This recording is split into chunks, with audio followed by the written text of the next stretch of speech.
Welcome to the Education Scotland podcast. In every episode, we are joined by teachers, professionals and experts to unpack some of the big questions and topics facing the education sector in Scotland. Stay informed with the latest on education in Scotland by subscribing to our podcast.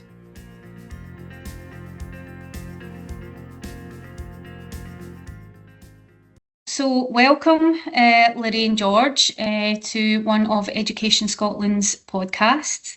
We're really excited to have you here with us today to talk about some of the work that you have done and share that with some of the listeners and those that are going to watch this later on. So I think the first thing we want to do is just introduce ourselves. So I'm Susan Doherty. I work in Education Scotland as a development officer with a specific remit around family learning. That expands out to parental engagement, involvement and learning at home. And we've worked together for many years around the intergenerational learning, because that's a big part of the work that we do here. And it's your bread and butter. So I don't know if you want to introduce yourself just now to those that are listening. Yeah, thank you, Susan. So my name's Lorraine George, and I'm the Learning and Development Officer for Generations Working Together. So Generations Working Together, for those of you that haven't sort of come across this, is an organisation that's set up to really raise awareness about the importance and the benefits of intergenerational work. And we work at lots of different levels, supporting the development of intergenerational work at grassroots level. We work with local authorities, and we also work to hopefully influence policy so that people recognise the benefits for intergenerational work across the whole of the community. And I think what's really lovely about intergenerational work is seeing those young, sometimes in early years or primary or secondary, watching those children and young people engage with the older generation, and there's a transfer of learning a lot of times, isn't there?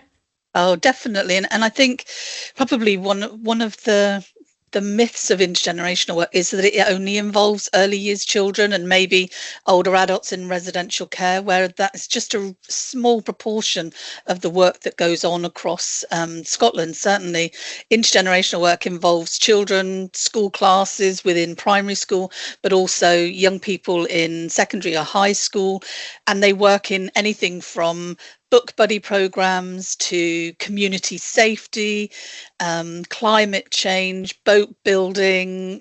I mean, you name it, and an intergenerational work and project can be formed around it. I think I remember seeing one in Shetland years ago when we were up doing a case study, and it was grandparents who were going into school to teach the children knitting, because there's a specific type of knitting in Shetland. It's called the Shetland lace, and it was used during the war times and times of hardship as a kind of bartering method, where those that could knit socks or cardigans or whatever used to barter for food. So it was a currency, but now it's actually something that's shipped all over the world, and the older generation are now teaching, or the grannies and grandas, and are now teaching the children in schools. And I thought it was such a lovely project, because there was a lot of culture, a lot of heritage involved in it, and the grandparents and parents were actually talking to the younger children about their experiences, teaching them, some of the nursery rhymes that they used to have when they were younger, and the children were actually talking about, well, how do we build a website to actually sell our stuff? So there was a real exchange of learning that was so powerful. It was such a lovely project. I think for me, that's one of the most important strengths of intergenerational work in whatever form it takes, is that the relationships that are made and whatever happens, all that lifelong learning that goes on in that space doesn't stay stuck in that space. It ripples out and it follows you home, and it goes out to the community, and then you never know what comes from it. The young person that's maybe been quite reticent about being involved in intergenerational work, then builds a relationship with Bob, and he's really interested, and maybe Bob's done something amazing that this child really likes, and then when he sees him in Tesco's, he then goes up and speaks to him, and all of this really helps us to reconnect communities. It helps us to challenge the stereotypical views that we have of maybe teenagers or older people, and it just offers so much for everybody. It definitely does. And I think one of the things that one of the grandparents was saying was his kids had moved away. So he felt somewhat isolated. So it really allowed him to himself re-engage with the community, build relationships, and from there he actually engaged in other community projects as well. So it builds a lot of community capacity as well, and self-efficacy, and all the things that I think make a difference in communities. Yeah. And I think there is, people often sort of perceive intergenerational learning as something that's quite light and fluffy and everybody has a lovely time. But actually, when we really sort of dig down and explore it, it can be used in a really targeted way to really tackle some of the priorities that we have, whether that's around loneliness and isolation in the community, whether it's around improving school readiness for young children coming into school, or for young people preparing them for the workplace. It can be used in all of these really specific ways, but often people you only know what you know, I guess. But yeah, absolutely, there's no end to the benefit. Absolutely. I mean, that's why we're talking about it today, so that we can get that message out there about the impact that can come from these types of projects for all members of the community. And one of the things that we wanted to talk a wee bit about today was the resource that you guys have very helpfully developed for schools. So do you want to talk a wee bit about what the guidance handbook is and the aim of it as well? Yeah, absolutely. So we're really keen to encourage and support schools to develop more intergenerational work. And to enable them to do that, we focused on primary schools initially, and then next year we're going to focus on high schools.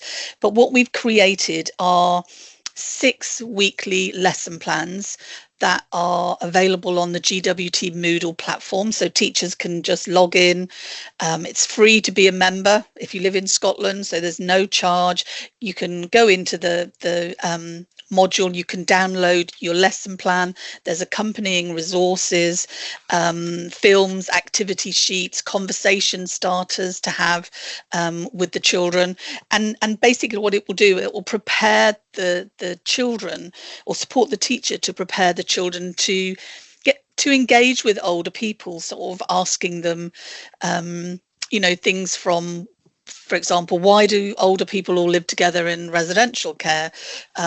What do stereotypes mean? What sort of adults support older people? What are the job opportunities for me in social care? What might I have in common? Things like that. And then to support the lesson plans, there are 2 new guidance handbooks. One specifically supports the lesson plans, and one is a new document coming out that covers intergenerational work across all of education. And then along with that, to further support teachers, we're going to start in the spring. We're creating a new intergenerational networks that was going to specifically support education. So teachers, volunteers, people from parent councils, whoever's delivering and involved in intergenerational work can join the networks. They'll be held sort of twilights so that people there can access them, and it will provide an opportunity then for people that are working and engaging in intergenerational work in schools to talk about what they're doing, to share good practice, to help new people realize that they don't have to reinvent the wheel, that there are all these resources in place. So yeah, it's a whole package really that's coming out in the spring next year. And I would imagine that a lot of teachers are thinking, is this going to be aligned with the experiences and outcomes, to make our life a bit easier to embed this? So have you done that? Yeah, absolutely. So we had an advisory group that really informed the contents of the handbook. So people that from healthcare, people around dementia training, so that all the links in there are very relevant to teachers. And then we also worked closely with Education Scotland in helping us to really make sure that the curriculum links, that teachers could see that the curriculum links were embedded and could be embedded into intergenerational work, and within the ethos of the school. And thinking about, obviously kids go home, so a lot of learning does happen in the home. And have you thought about how parents and families might support intergenerational work at home as well? Yeah, I think it's really important that for parents to be involved, that whatever work is developed in school is shared with parents, not only from just to let you know what's going on, but also to encourage that participation from parents, maybe presenting opportunities for volunteering or for questions for parents to ask the children when they then come home. And it's really to flag up opportunities around lifelong learning, and that older people are still valuable. They still have all this knowledge that they can then share with people younger than themselves. So I think the role of parents in this is really important as well. And certainly when we're going to be contacting parent councils and getting all this information out to them in the run up to the launch of all of this. And did we mention when the launch was specifically? Yeah, so we're going to be launching probably the first week of February, and we'll be using January because schools are really busy now. We'll be using January to flag up all of the information. We'll be running information sessions in the evening, so that people can access them. We'll also be encouraging people to come along to the online sessions, and they'll be receiving a posted copy of the handbook. So yeah, lots of help and support. So hopefully we'll have a big fanfare and lots of interest. Excellent. And for those that are some of the teachers that are thinking, yeah, this is definitely for me. We mentioned some of the kind of intergenerational programs at the start, but maybe you could give us a wee flavour of some of the intergenerational programs that are currently running across the country and the impact that they're already having. Yeah. Yeah, I mean, it's really varied. So I'm aware of a school in a P6 class in a school in Renfrewshire at the moment who have gone from engaging in intergenerational work to now they're actually part of the steering group for intergenerational work in their school, and the P6 class are involved in deciding what it is that they want to engage with an older generation, and that might be an interest or something that's going on in the community in an event maybe. So what is really great is that what we're seeing the changes is from doing things on an ad hoc basis, from maybe that school that's always every Christmas goes in to sing Christmas carols, maybe at sheltered housing accommodation or residential care, is for teachers then understanding and realizing the benefits of doing it on a more regular basis. The increased regularity improves the relationships with it, which then it improves the learning, and that's really important. You've also got other schools that have growing projects with polytunnels. You've got other schools involved in community safety, boat building programs in East Renfrewshire. So many and really varied, and a lot of them are linked to the outcomes that the schools are looking for. So thinking particularly about the boat building program, that was really around building young people's confidence and getting them to engage with people of different ages as part of that life skill to get them ready for the workforce, because so many young people now have not had that personal experience for lots of reasons of building a relationship with an older adult, and yet we expect them to just be able to go into the workforce and have initiate a conversation, when actually it's not even, potentially isn't something they've ever had a lot of time to practice doing. So yeah, lots of different opportunities, and I think I would really sort of flag up in the resource library on the GWT website, you can just put in case studies, and there are hundreds. You really don't have to reinvent the wheel. You can look for inspiration, be linked in with somebody that's already doing it, and not start from scratch, which I think I can totally understand if teachers, think, I don't even know where to start. There's so much help and support and training that's available to help you start. Mm-hmm.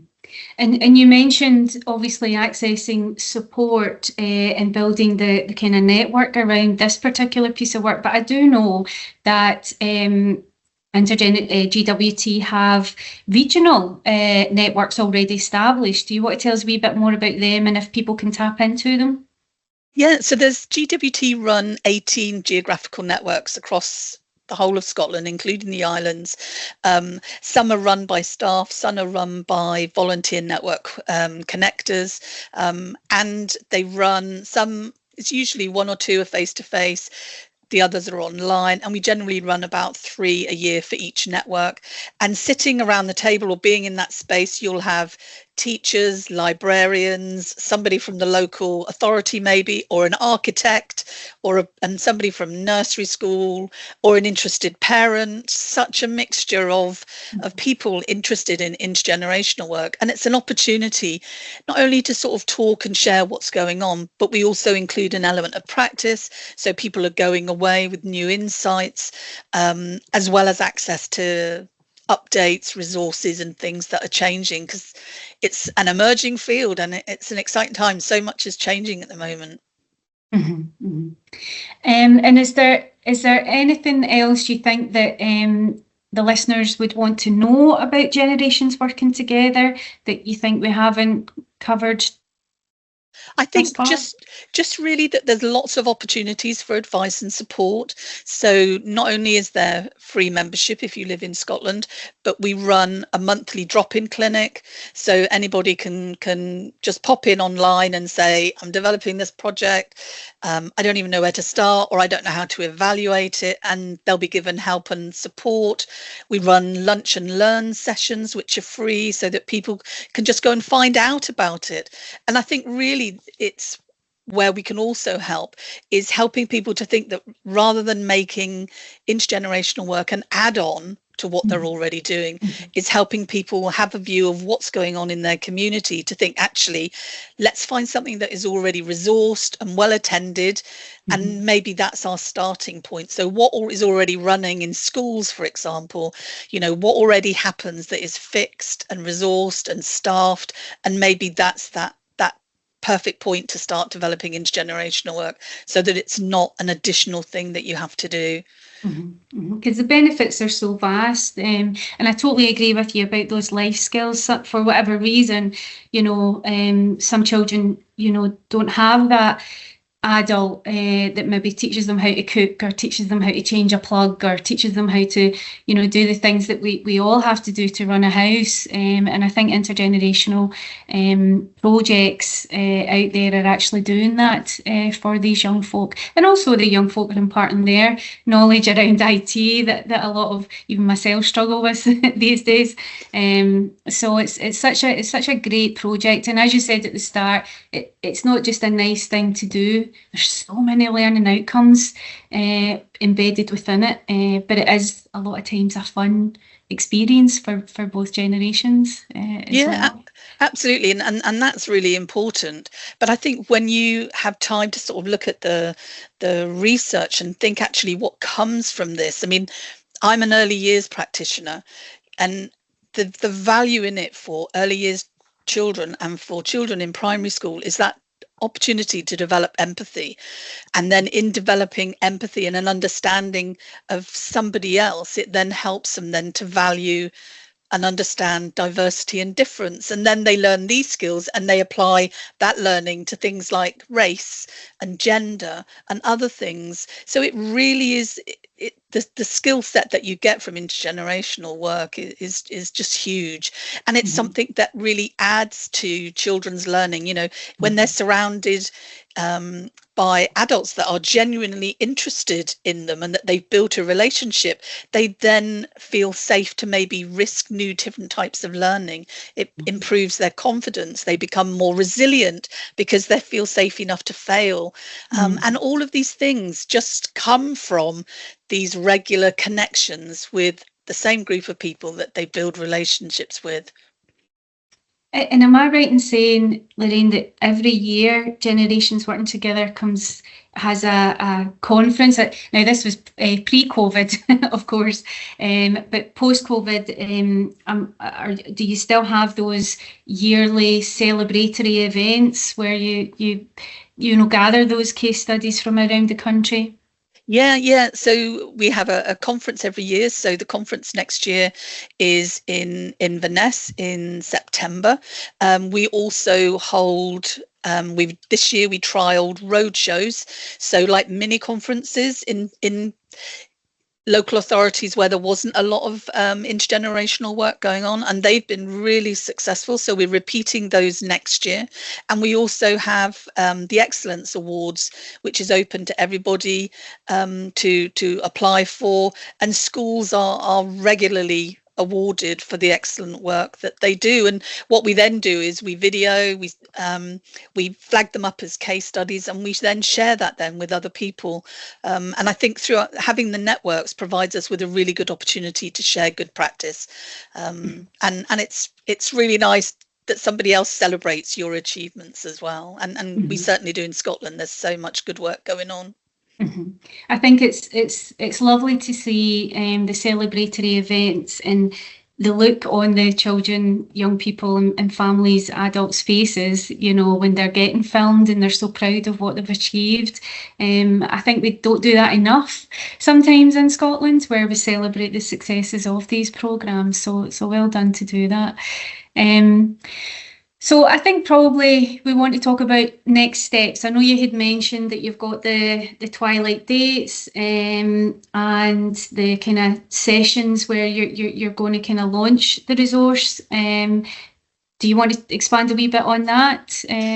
So we'll be setting dates for January. We're really mindful that December is never a good time to sort of send information out to schools. So throughout January, when everybody's back to school and back in their routine, we'll be sending information out to schools, to local authorities, to parent councils, just letting them know about this new resource that's going to be there and available for them to use, and the accompanying handbooks. We'll also be flagging up the new education network, and that will be open to everybody, not just teachers. And I think that's really important to say, because we're really aware that teachers are also supported by volunteers, and they may be parents. And also as well, we're going to then be having a couple of evening sessions, information sessions, where people can just log in online and find out a bit more about the resources in more detail. I think having that wide partnership approach is really important, because we're not in it alone, and having those partnerships also opens up the opportunity for referrals, because you can get through a intergenerational program, but what's next? For some parents, they might, want to access a college course or potentially get into training, employability. So having those partners around the table is always really, really important for that as well. Yeah, and we're certainly, as part of our new corporate plan, we're certainly planning to do a lot more work next year around volunteering and engaging with volunteer organisations, so that we can flag up intergenerational work as a really good opportunity for people to sort of come along and partake in, because we're really aware that the benefits for intergenerational work aren't just for the participants, they're also for the support staff, the workplace, as well as ultimately parents, the community, and so on. So we will cascade it as widely as we can. Good. And then people just contact you directly, you'll have the contact details, they contact you directly, and then they can go from there accessing the resources and things. Yeah, they'll be able to just literally book on to events and things online via the website. So it'll be quite an easy task. Well, I'm certainly looking forward to coming along and seeing it. I know I've already seen the resource. The resource is wonderful. As you say, it was a real collaborative effort, and I think teachers will be able to pick it up and run with it very, very quickly. So I'm excited for you guys with this new adventure. And I just want to ask you if you've got anything final that you maybe want to say, Lorraine, before we close out this podcast. Yeah, no, I mean, just to say it's taken us a long time to get to where we are now, and it's really just huge thanks to the organisations and the people that have been involved in helping us put these resources together. Because we can't know it all, but we can work with people that do know it. So that's been, just huge thanks really to these people. And I would just sort of, say to anybody, any questions about intergenerational work, just ask. First place of call, really, and we'll help. And if we don't know, we'll signpost you to somebody that does. Perfect. Wonderful ending. Well, thank you very much, Lorraine George, for joining us today on Education Scotland's podcast. And excited for the launch coming up. Thank you. Thank you. Thanks, Susan. Thank you for listening to this podcast. Don't forget to subscribe for notification of when a new episode is published. If there is a topic you would like to hear featured on this podcast, get in touch with us. We'd love to hear from you. Follow us on our social media channels for all the latest news from Education Scotland. Education Scotland is a Scottish Government executive agency charged with supporting quality and improvement in Scottish education.